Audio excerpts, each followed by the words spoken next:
Ang love story ni Rufo Gutierrez at Herbert Bautista. Matapos ang ilang taong pananahimik at tila hindi pagbabahagi ni Rufo Gutierrez tungkol sa relationship nila ni Herbert Bautista, ngayon ay masayang ibinahagi ni Rufa sa publiko at nagbigay pa ng confirmation tungkol sa relasyon nila ng dating mayor ng Quezon City. Noong May 13, 2025, isang video nila ni Herbert ang ibinahagi ni Rufa sa kanyang TikTok. Ito ay nang magkaroon siya ng birthday greetings sa dating mayor ng Quezon City. Last May 12 kasi ay nagdaaw si Herbert ng kanyang ika-57th birthday. Sa nasabing video na uploaded by Rufa, talaga namang kinilig ang mga netizens sa sweet moments nila. Doon ay ibinahagi nga ni Rufa ang paborito nilang resto, ang panonood nila ng NBA together, at ang pagpunta ni Herbert sa tahanan ng aktres. Ilang mga bagay na hindi binabahagi noon ng beauty queen sa social media. Sa caption na ibinahagi ni Rufa ang ganito, "One day late but the most unforgettable moments don't make it to social media." Pero ano nga ba ang naging reaksyon ng mga netizens dito? Ilang mga fans at followers ni Rufa ang natuwa sa masayang pagbabahagi nito. At ayon nga sa kanila, "I'm so happy for you, Miss Rufa. Finally, you met your man." Mahirap turuan ng puso. Madalas kung sino pa yung ayaw ng iba for you, siya talaga yung sinisigaw ng puso mo. Maikli lang ang buhay. Choose to be happy always, Miss Rufa. Na kay Herbert lang pala talaga ang susi sa puso ni Rufa. Iba ang happiness nila kapag tunay na pag-ibig, kahit matangkad at maliit, pinagtatagpo. Matatanda ang June 20, 2024. Unang ibinahagi ni Rufa ang para sa kanya ay espesyal na relasyon nila ni Herbert sa pamamagitan ng interview with Karen Davila. Although matagal ng usap-usapan ng kanilang relasyon, pero hindi ito kinukumpirma ng publiko dahil na rin sa walang opisyal na pag-amin sa dalawa. Matatanda ang nabalita din na buntis si Rufa Gutierrez pa noon at si Herbert daw ang ama, na sa bandang huli ay pinabulaanan naman ng aktres. At dahil na rin sa pagbubuking ni na Venice at Lauren, ang mga anak ni Rufa, doon lumabas ang kumpirmasyon sa relasyon nila ni Herbert. Sa vlog kasi ni Karen ay natanong niya ang mga anak ni Rufa kung sino ang nagpapasaya dito. Sagot ni Lauren, "I don't want anything specific for her. I want her to be happy and whatever that looks like for her, if it's being alone with 80 cats, then that's fine. And if it's getting married, if it's having a long-term partner, whatever that looks like for her, I just want her to be happy." So I've never really thought too much about it. Me and my sister don't really get overly involved. Dagdag naman ng isa pang anak ni Rufa na si Venice, "I'm sure me and Lauren probably make side comments at the start. But my mom always usually most of the time has good judgment on picking who's right for her and who's wrong. Her current partner now is lovely, he's a really nice guy, he treats her very well, and she is ecstatic about him. So of course, I'm very happy for her, and again, like Lauren said, if she's happy, we're happy." Sa puntong ito ay sinabi ni Rufa na hindi naman niya tinatago ang relasyon niya kay Herbert, kundi nais lang niyang maging pribado ito.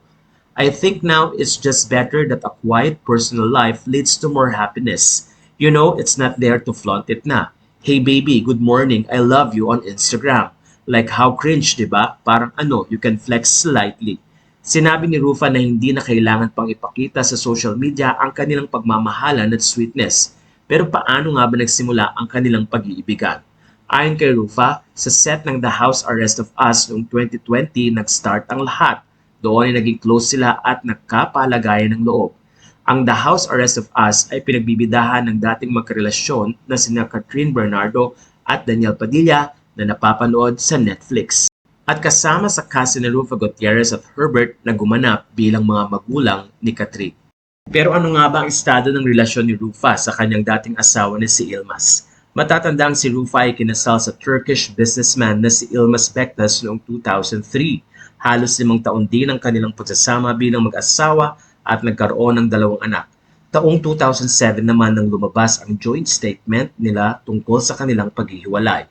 Naibahagi ni Rufa sa isang interview noon na nakaranas siya ng domestic violence sa dating asawa na naging dahilan para hindi na siya bumalik sa Istanbul tuwing iniimbitahan siya ni Ilmas na gumala doon.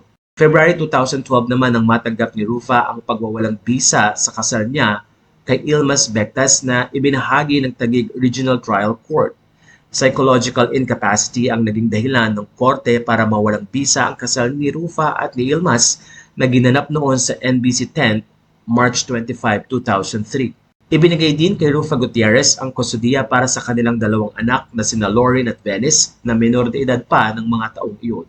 May 8, 2007 naman nang i-announce ni Rufa at Ilmas ang kanilang mutual decision na tapusin na ang kanilang 4 na taon na pagsasama.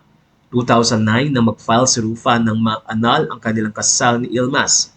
Narito ang naging statement noon ng mga abogado ni Rufa tungkol sa nullity of marriage niya with Ilmas. The petition for the declaration of the nullity of marriage, which we filed on behalf of our client Ms. Rufa Gutierrez against her husband Ilmas Bectas, has finally been granted by the Regional Trial Court of Taguig City, declaring the same to be null and void under Article 36 of the Family Code last January 17, 2012. She is now officially single. Custody of the 2 children, Lauren Gabriela and Venetia Lauren, have likewise been awarded to our client, Ms. Charmaine Rufa R. Gutierrez. Matapos nito ay nagkaroon si Rufa Gutierrez ulit ng boyfriend. Ito nga ay si Jordan Muyal, ang French-Israeli na businessman. Taong 2020 naman nang sabihin niya na wala na sila ni Jordan. 6 na taon din ang itinagal ng kanilang relasyon.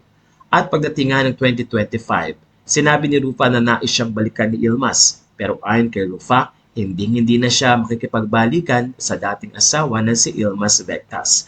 Sa ngayon ay masaya na si Rufa Gutierrez sa piling ni Herbert Bautista at ayon nga kay Rufa, isang napakalaking blessing ang pagkakaroon ng boyfriend na katulad ni Herbert dahil si Herbert ang nag-push kay Rufa Gutierrez na mag-aral muli at makatapos ng kolehiyo. Kaya naman marami ang natuwa dahil very positive ang naging dating ni Herbert hindi lamang kay Rufa pati na rin sa pamilya nito.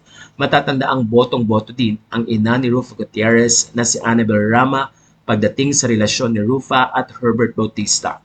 Umaasa naman ng mga fans na hindi magtatagal ay mukhang ahantong din ang dalawa sa kasalan. Wala na pong masasabi nyo sa story nito.